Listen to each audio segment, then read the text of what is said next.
Lesson 3. To be affirmative. Here we go with all the possible sentences. We go and analyze it step by step. In singular, we go with something we already know. We have been speaking in the previous lesson, I'm fine, for example. The full version is I am. The shortened version is I'm. Okay? You can say either I am or I'm, as you wish. So, the first thing is I am. Then, you are, your. He is, his. She is, she's. It is, its. Of course, you need to remember all the meanings of personal pronouns to know what's going on. If you do not remember, please go to the previous module and find them. Okay?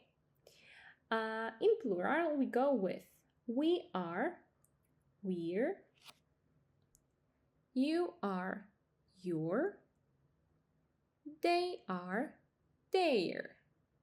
Okay?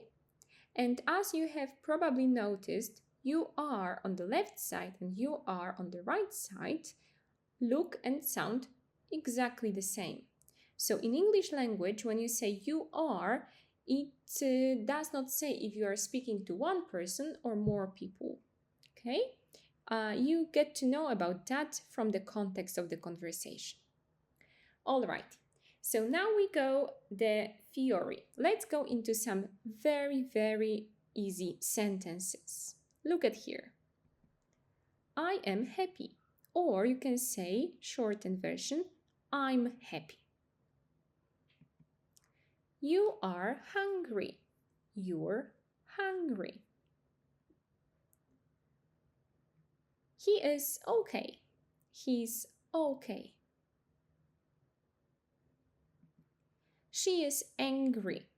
She's angry.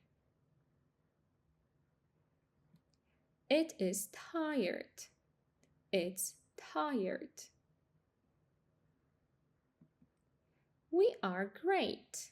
We're great. You are sad. You're sad.